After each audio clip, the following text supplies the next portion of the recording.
লোক, কাছের লোক, নাম হলো হারুনুর রশিদ, নাম শুনছেন না? এই চাঁপাইনবাবগঞ্জে বাড়ি। উনি বলতেছেন যারা জামাত ইসলাম করে এই সমস্ত ইমামদের পিছনে নামাজ পড়া জায়েজ নাই, মুফতি হারুনুর রশিদ। এই জোরে কোন নাউজুবিল্লাহ। ইসলামে আন্দোলন করে তাদের পিছনে নামাজ পড়া জায়েজ নাই। বেটা রাজনীতি করো করো, ইসলামকে হাতিয়ার বানায় না, ইসলাম আলাদের দিকে বাঁকা চোখে তাকায় না, ইসলাম নিয়ে বাজে মন্তব্য করো না। কথা বলেন ঠিক কিনা? তোমরা যদি অমুক নেতা তমুক নেতার আদর্শ মাইনা রাজনীতি করতে পারো, হুজুরেরা কেন কোরআন হাদিসকে মাইনা রাজনীতি করতে পারবে না? কেন নবীকে নেতা মেনে রাজনীতি করতে পারবে না? কথা বলেন ঠিক কিনা? ও হুজুরেরা সংসদে যাবে জলে জলে, জ্বালা অন্তর জ্বালা। কথা বলেন, মানে আলেম ওলামার ভালো কিছু ওরা দেখতেই চায় না। ওরা মনে করে হুজুরের সারা জীবন আমাদের পকেটে থাকবে, অত সহজ না। অবস্থা যেমন শুরু হয়েছে, বহু হুজুরকে ইনশাআল্লাহ এবার সংসদে দেখা যাবে। কথা বলা ঠিক কিনা? 54 বছরের সব টাকা শেষ, আগামীতে ইসলামের বাংলাদেশ। সৎযোগ্য নির্ভীক আল্লাহওয়ালারা হবে নেতা, কোন দুর্নীতিবাজ চাঁদাবাজ সন্ত্রাস এরা সমাজের নেতা হতে পারবে না। আগে নিজের ভাগ্য নিয়ে নিজে চিন্তা করো, ইমামদের ভাগ্যের বিষয়ে আপনার চিন্তা করা লাগবে না। কথা বলেন। বাপ রে বাপ, হুজুরদের ইমামতি খাবার আসছে। হুজুরেরা যদি ইমামতি বাদ দেয়, আপনি ইমামতি করবেন? আপনি বিসমিল্লাহ সহি করে পড়তে পারেন? এই কথা বলেন না কেন? সালামটা শুদ্ধ করে দিতে পারেন? আলেমদের বিরুদ্ধে কথা বলে, রাগ করতেছেন আপনারা? করেন, আমার সমস্যা নাই। আজকে সব জায়গায় খালি ইসলামকে তুচ্ছ তাচ্ছিল্য করা হয়, ইসলামকে ছোট করা হয়। কেন রে ভাই? ইসলাম কি করছে আপনার?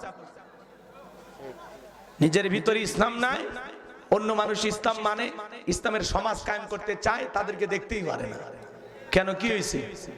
এই জমিনে আল্লাহর আইন চালু হোক আপনারা চান? চান? কারা কারা ইসলামের পক্ষে হাত তুলে দেখান তো, দেখে লিল্লাহে তাকবীর। আল্লাহ এই জমিনকে ইসলামের জন্য কবুল করুন। চিল্লা বলেন আমিন, আরো জোরে বলেন আমিন। আমার ভাইয়েরা, কষ্ট মনের মধ্যে নেবেন না। সমাজের যুব সমাজ নষ্ট হচ্ছে যে টিকটক ভিডিও নিয়ে। কথা বলেন না কেন? যাক হোক বাজান, কষ্ট মনের মধ্যে নেবেন, ওই দিক আর নাই বাজায়। তাহলে যারা জাহান্নামের আগুনে জ্বলতেছে ওদের এক নাম্বার অপরাধ, ক্বালু লাম নাকু মিনাল মুসাল্লিন। ওরা বলবে আমাদের দুনিয়ার এক নাম্বার অপরাধ ছিল আমরা দুনিয়াতে মুসল্লি ছিলাম না, নামাজ পড়তাম না। নামাজ না পড়ার কারণে আমরা সাকর নামক জাহান্নামের আগুনে জ্বলতেছি।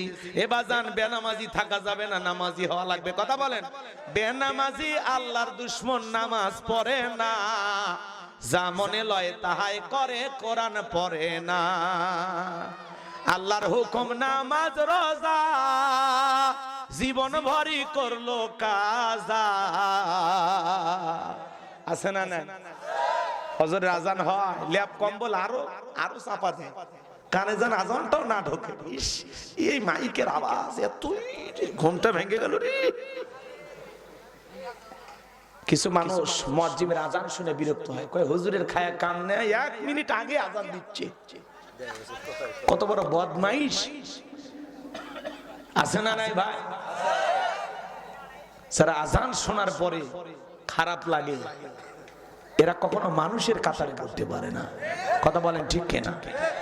তাহলে জাহান্নামের আগুনে জ্বলার এক নাম্বার অপরাধ, ওরা দুনিয়াতে নামাজি ছিল না। আমরা নামাজি হয়ে জান্নাতে যাব ইনশাআল্লাহ। নামাজ পড়ে জান্নাতে যাওয়া দরকার আছে না নয়? চলো 2 নাম্বার অপরাধের কথা বলে দিয়ে যায়। ওরা বলবে আমাদের 2 নাম্বার অপরাধ, ওয়ালাম নাকুনু তুইমুল মিসকিন। ওরা বলবে আমাদের 2 নাম্বার অপরাধ, আমরা মিসকিনদের খাবার দিতাম না, সাহায্য সহযোগিতা করতাম না। গরিব অসহায় মানুষ আছে যারা, এদেরকে সাহায্য সহযোগিতা করতাম না। মনে রাখবেন বাজান, এই মিসকিনদের হক নষ্ট হয় 2 ভাবে, একটা রাষ্ট্রীয় ভাবে আর একটা সামাজিক ভাবে। যারা ধনী আছেন বলেন তো বাজান, আপনার সম্পদের মধ্যে গরিবের হক আছে না নাই? জোরে বলেন, আছে না নাই? কিয়ামতের ময়দানে আল্লাহ বলবে, বান্দা আমি ক্ষুধার্ত ছিলাম, খাইতে দাও নাই, আমি বস্ত্রহীন ছিলাম, আমারে বস্ত্র দাও না, আমি তোমার দুয়ারে হাত পেতেছিলাম, আমারে তুমি কিছুই দাও নাই। মানুষ অবাক হয়ে ডেকে বলবে, আল্লাহ আপনি কই গেছিলেন আমার বাড়িতে?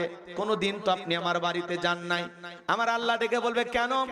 আমার একজন অভাবী বান্দা তোমার কাছে হাত পেতে ধরেছিল, আমার এই বান্দা ক্ষুধার্ত ছিল, ওর মুখে যদি খাবার তুলে দিতা আমি আল্লাহকে খাওয়ানো হইতো। আমার বান্দা বস্ত্রহীন হয়ে তোমার কাছে বস্ত্র চেয়েছিল, কাপড় চেয়েছিল, ওরে যদি কাপড় দিয়ে দিতা আমি আল্লাহকে দেওয়া হতো। আল্লাহু আকবার বলেন। নবীর কাছে এক ফকির আইসা, ভিক্ষুক আইসা বলে, নবী আমার একটা কাপড় দেন। নবী নিজের পরনের জুব্বা খুলে ভিক্ষুককে দিয়ে দিলেন। বলুন আল্লাহু আকবার। আমার আল্লাহ ডেকে বলে, জিবরাইল জান্নাতি একটা জুব্বা নিয়ে যা, আমার বন্ধুকে পরায়া দাও। আর যায় বলবা, আমার বন্ধু জানো নিজের জুব্বা খুলে আর কখনোই ভাবে মানুষকে না দেয়। নিজের থাকলে দিবে, অতিরিক্ত থাকলে দিবে, কিন্তু নিজের পরনেরটা খুলে দেওয়ার কোনো প্রয়োজন নাই।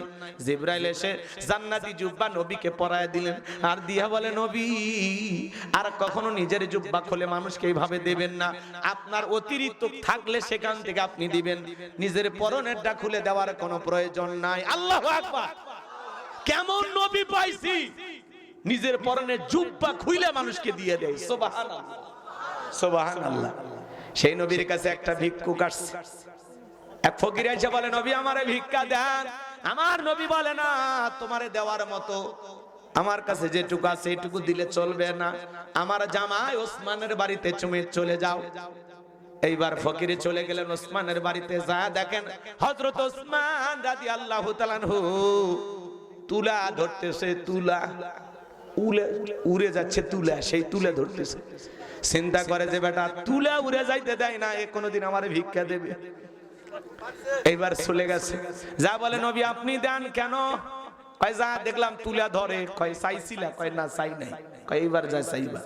এইবার যা দেখে সলতে চেপে, কথা বোঝেন না, সলতে চেপে বোঝেন তো? কথা কয় না, রাগ করতেছেন আপনারা? সলতেছেন আগে আগে আগে ওই যে তেনার মতো পেছাইয়া পেছাইয়া মম্বা কি বলতেন আপনারা, ল্যাম্পো বলতে বলতে, হ্যাঁ বলতে বললে বোঝেন, সলতে বোঝেন না। আচ্ছা ঠিক আছে, বলতে। ওর ভিতরে তেল থাকতো না, ওই তেলটা চিপে চিপে নামায় নিচ্ছে। তো চিন্তা করলে আমি ফকির হয়ে কোনোদিন এই সলতে চিপি নাই বা বলতে চিপি নাই, আর এ চিপতেছে, বাপরে বাপের কাছে চাওয়া যাবে না। আবার ঘুরে গেছে, যা বলে, নবী সলতে চেপে বলতে চেপে। তাই নাকি? চাইছিলা? কয় না চাই না। কয় এবার চাইবা, যাও। এইবার যা দেখে পিপিলিকার মুখ থেকে খাবার খুলতেছে। পিপিলিকে খাবার নিয়েছে, ওই খাবার খুলে খুলে নিচ্ছে। যা বলে, নবী আপনি দেন কেন? কয় পিঁপড়ে, পিঁপড়ে চেনেন? কয় নবী গো পিপিলিকার মুখ থেকে খাবার খুলে নিচ্ছে, এ কি আমার ভিক্ষা দিবে? আমার নবী বলে, এইবার যা চাইবা, যা করে করুক, চাইবা। এইবার ফকির যায় দেখে চুপচাপ বসে আছে, চিন্তা করেছে যাক লক্ষণ ভালো। এবার কাছে যায় বলে, আপনার শ্বশুর বিশ্বনবী মুহাম্মদ সাল্লাল্লাহু আলাইহি সাল্লাম আমারে পাঠাইছেন, আপনি আমারে ভিক্ষা দেন। তখন বলে, বাড়িতে যা আছে এটা দিলে চলবে না, তুমি একটু অপেক্ষা করো। আমার একটা ব্যবসায়িক কাফেলা ব্যবসা করে বাণিজ্য করে ফিরতেছে, সেখান থেকে তোমাকে মোটা একটা কিছু দেওয়া হবে। ফকিরদের কিন্তু ধৈর্য কম। ফকিরের কি কম? কয় দিলে দেন, না দিলে মিছে খামাকা দাঁড়ায় রাখেন না, আরো 10 জায়গায় যাওয়া লাগবে। কি বলেন? ফকিরদের কি কম? ধৈর্য কম। এক ঢাকা শহরে এক চালাক ফকির, এখন তো সব বিল্ডিং বাড়ি হয়ে গেছে, কথা বোঝেন না?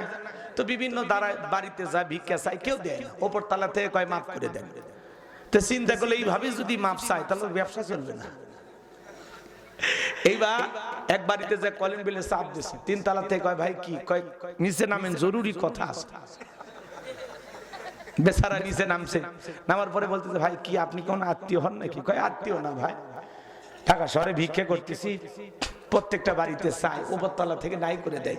এভাবে চিল্লে চিল্লে কতদিন ভিক্ষা করি, আমার তো একটা মান সম্মান আছে। ফকির হইলে মান সম্মান নাই? আছে। তো ভাই আমি ভিক্ষুক, আমার কিছু ভিক্ষা দেন। বেটা এটা তো আগে করলে হতো। আমি ভাবছি কোনো আত্মীয় স্বজন নাকি। তো বলতেছে, ভাই আমার ভিক্ষা দেন। তখন বলতেছে, এটা বললে তো আমি 3 তলা থেকে বলে দিতাম। বলছে, ভাই চিল্লাইছি অনেক, আর পারতেছি না। তো বলতেছে, ঠিক আছে আয় আমার সাথে। এই কথা বলে 3 তলায় নিয়ে গেছে। 3 তলায় নিয়ে যা বলতেছে, ভাই তুমি ফকির হয়ে যদি তোমার মান সম্মান থাকে, আমার তো একটা মান সম্মান আছে, আমি ঢাকায় বসবাস করি, তা আল্লাহর রাস্তায় আমারে মাফ করে দাও, আমি তোমারে ভিক্ষা দিতে পারলাম না। তখন বলছে ভাই এটা তো নিচে বললেই পারতেন। করছে না, আপনি ফকির হয়ে মান সম্মান থাকলে আমার মান সম্মান নাই, আমি নিচে কেন মাপ চাইবো, আমি উপরে উঠে মাপ চাইবো। কথা কি বুঝতে পারতেছেন? ফকিরও যেরকম চালাক হইছে, জনগণ এরকম চালাক হয়ে গেছে। কথা কি বুঝতে পারতেছেন? আপনি যখন বলেন ভাই ভিক্ষা দিব না, খুঁজছে না, ফকির কয় 1000 টাকা নোট ভাই কয়। ফকিরের যে ঝোলার যে টাকা আছে 5000 টাকার নোট থাকলে খুঁজছে করে দিতে পারবে, খুঁজছে দিতে পারবে কিনা? আমার ভাইয়েরা লম্বা হবে বাজান, লম্বা করতে পারবো না। এইবার বেচারা ফকির ডেকে বলে আর দেরি করা যাবে না, কয়েকবার ফেরত গেছি, তাড়াতাড়ি করে যা দেওয়ার দেন। হযরত ওসমান ডেকে বলে শোনো, যেহেতু আমার শ্বশুর পাঠাইছে, বিশ্ব নবী পাঠাইছে, তোমার এমন দেওয়া দেব, একটু অপেক্ষা করো। কয় না, অপেক্ষা করতে পারবো না।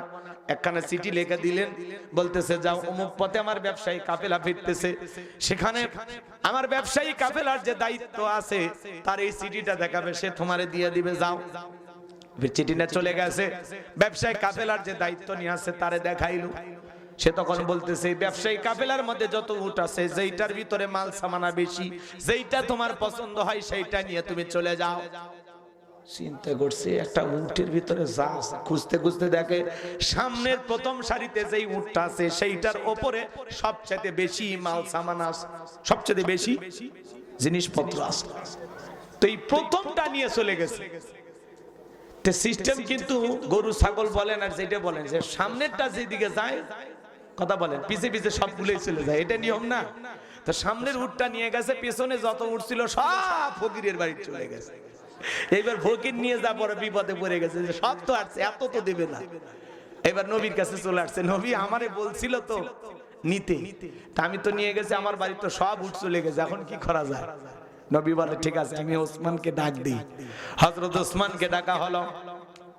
ওসমান তুমি নাকি তুলা ধরো? বলে হ্যাঁ, কিছু তুলা আকাশে ভাসতেছিল, উঠতেছিল, চিন্তা করলাম অপচয় করে তুলে নষ্ট হচ্ছে, নষ্ট করে লাভ কি, তুলাগুলোকে ধরলাম আর সেগুলো দিয়ে সুন্দর একটা বালিশ বানাইছি নবী। এই বালিশ আমার কোন মুসলমান ভাই মাথায় দিয়ে যেন আরাম করতে পারে। মারহাবা বলবেন না? বলে তুমি নাকি কি বলতেছে, জামালপুরের বলতে গাইবান্ধাই চলতে, আচ্ছা ঠিক আছে বুঝে নেন, বলতেছে বলতেছে হুজুর আপনি তো বলছেন অপচয়কারী শয়তানের ভাই, তোটা আমি ফেলাইয়া দেব, তো কিছু কয়েক ফোঁটা তেল ছিল, এটা আমি চিপে চিপে বের করে নিলাম, তো তুমি নাকি পিপিলিকার মুখ থেকে খাবার খুলে নাও। হযরত ওসমান ডেকে বলেন নবী আমার বাড়িতে যত প্রাণী আছে সবগুলোর খাবার দিয়ে তারপরে আমি খাবার খাই, কিন্তু ওই পিপিলিকাগুলো খাবারগুলো নষ্ট করতেছিল। এই খাবার ওদের খাবার না, এটা ওরা খাইতেও পারবে না, এটা নষ্ট হচ্ছে। তোরা নষ্ট করতেছিল দেখে আমি এই খাবারগুলোকে সংরক্ষণ করতেছিলাম। আল্লাহু আকবার বলে। তাদের চিন্তা ভাবনা আর আমাদের চিন্তা ভাবনা, বালতি বালতি খাবার নষ্ট করে ফেলে দিই। কি বলে? নেতার বাড়িতে পোলাও কর্মা খাবার মানুষ নাই, আর গরিব ডাস্টবিনের খাবার কুড়ে খায়, আছে না না? কষ্ট হচ্ছে আপনাদের?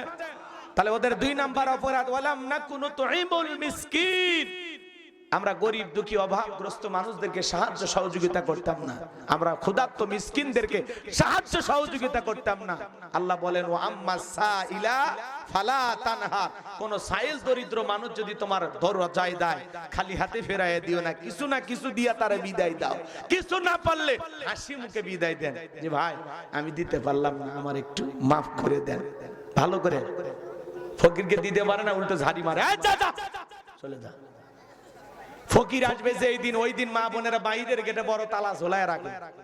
এরকম এলাকা আছে না নাই, যে অমুক দিনে ফকির এসে ডিস্টার্ব করতে পারে, গরিব দুঃখী মানুষ এসে ডিস্টার্ব করতে পারে। বাড়িতে ভালো রান্না হয়েছে, বিবিরে বলে বাড়ির গেটটা লাগিয়ে দি, শান্তিতে খায়, জম্মের খাওয়া খায়, আছে না নাই?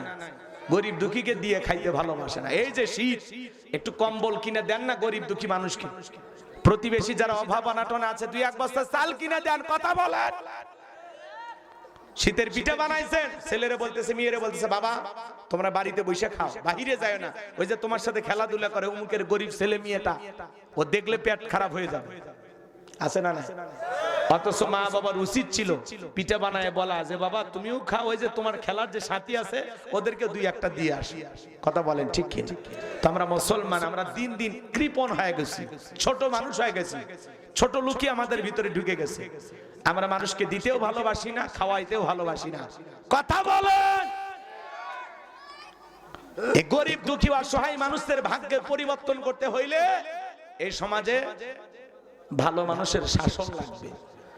রাষ্ট্রীয়ভাবে সমস্ত গরিব দুঃখী মানুষদের ব্যবস্থা নেওয়া হবে যাকাত ভিত্তিক অর্থনীতি চালু করার মাধ্যমে। কথা বলেন ঠিক কিনা? আপনারা শুনেছেন